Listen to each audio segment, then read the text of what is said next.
On va en parler. Peter Bosz joue-t-il gros? Est-ce qu'il a piqué ses joueurs après la défaite face à Lorient? On écoute le coach néerlandais. À mon avis, ça ne doit pas être nécessaire de piquer. Parce que si, à mon avis, tu as un joueur professionnel, ça doit venir de toi-même. Le fin de gagner, de faire des choses au fond à 100%.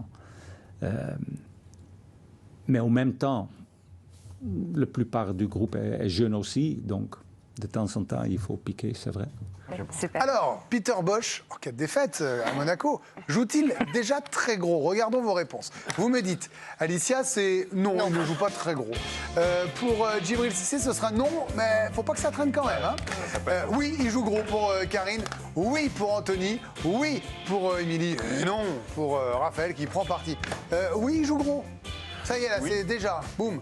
Bah oui, parce que je trouve que le début de saison de Lyon est un peu en trompe-l'œil, parce qu'ils ont affronté des équipes qui ne sont pas vraiment des rivales pour leurs objectifs. Oui, mais l'an dernier, ils ne battaient pas ce genre d'équipe. Oui, mais il y a quand même des soucis, comme l'a montré le match à Lorient, notamment des soucis défensifs, et on ne voit toujours pas vraiment ce que veut faire... Enfin, on sait ce que veut faire Peter Bosz, mais on ne le voit pas sur le terrain, et ça commence à devenir assez problématique. Et là, il se déplace à Monaco, qui est pour le coup leur premier choc de la saison. Vous serez au match? Oui. Vous voulez venir avec moi? Non, bah je vais un week-end. Moi, je vous amène, vous savez. Mon lapin, moi.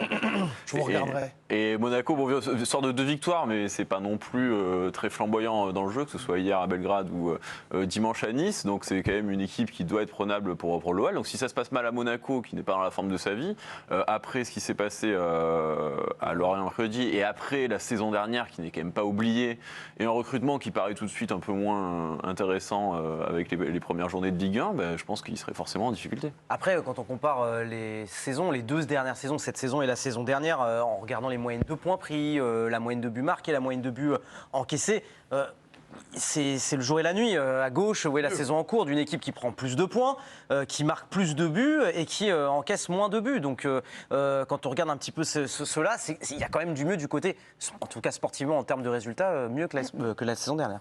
Pour le moment, c'est sûr qu'il n'y a pas de catastrophe. Hein. Il n'y a pas de crise annoncée à l'Olympique Lyonnais. Ah bah non, quand même. Non, mais je préfère quand même recontextualiser. Vous voulez dire qu'on s'enflamme? Un petit peu. Mais bon, on a l'habitude dans cette émission.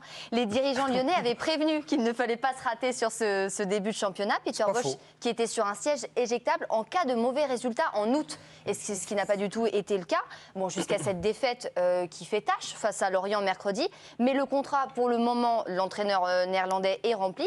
Donc, a priori, pas de siège éjectable encore pour Peter Bosz. Oui, alors il y avait déjà eu un ultimatum, même si Jean-Michel Aulas avait dit que non, mais il y avait eu un ultimatum la saison dernière, Djibril Cissé.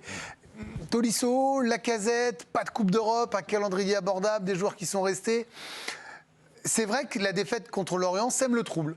Voilà. Ouais, un petit peu. Je pense pas qu'il joue sa place là ce week-end. On n'en est pas là non plus. Mais ouais, ça peut, si ça fait effet boule de neige et que ça continue dans les mauvais résultats, ça peut commencer à sentir mauvais pour lui. Ouais. Alors après, ce qui est un peu cruel peut-être, c'est que vous voyez les classements.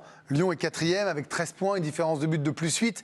Et on se pose quand même la question, et vous répondez déjà oui aussi, vous Karine. Bah oui, puisque tout a été dit. En fait, il y a déjà le passif de l'an dernier. C'est un peu un miraculé qu'il ait eu l'opportunité de commencer une 2e saison avec Lyon. Et ils ont eu des adversaires plutôt faibles. Et vous avez le droit de perdre à Monaco. C'est pas infamant de perdre à Monaco. C'est pas la question, c'est qu'ils ont eu des adversaires plutôt faibles. Et en fait, ils n'ont toujours pas réussi à faire un match plein du début jusqu'à la fin. Alors, il y a le 5-0 face à 3. Face à Angers. Face à Angers, pardon, oui, Angers qui est déjà sous assistance respiratoire, donc forcément c'est plus facile. Et honnêtement, dans le jeu, c'est trop peu. Et par exemple, on a vu Tudor avec Marseille, on voit exactement ce que Tudor nous dit en conférence de presse et ses préceptes sur le terrain. Peter Bosz, il a des idées et très souvent, il se plaint finalement que ce qu'il essaye de mettre en place, il n'arrive pas à l'inculquer à ses joueurs. Et ça ne veut pas dire que c'est un mauvais entraîneur, mais ça veut dire qu'en tout cas, son discours n'est pas entendu et il n'est pas retranscrit sur le terrain. Donc pour l'instant, c'est moyen, c'est bon en termes de résultats, mais pas bon en termes de contenu. Si tu perds contre Monaco et derrière il y a le PSG... Et il y a Lens ensuite derrière. Ça peut être... oui, parce que là on arrive dans l'école de hors catégorie pour les Lyonnais. Hein. Il y a le calendrier qui va être compliqué et surtout je pense que oui, la maillot ne prend pas avec ce coach. Moi je l'ai défendu depuis le début parce qu'en plus j'aimais bien, il s'exprimait très clairement en conférence de presse, il disait un peu les termes quand ça n'allait pas, etc. Même sur le terrain. Je trouvais il était très objectif par rapport à ce que nous aussi on voyait de son équipe, sauf qu'en fait aujourd'hui je me dis c'est le seul élément qui reste dans ce marasme Bah oui. lyonnais. Donc est-ce Exact. que effectivement, malheureusement, ce n'est pas lui qui ne fonctionne pas bien avec les joueurs? C'est pareil, moi je dis pas que ça va jouer sur ce week-end. Malheureusement, il avait déjà des cailloux dans la chaussure et qu'on est en train de... Voilà, le match contre Lorient, bim, ça en a rajouté.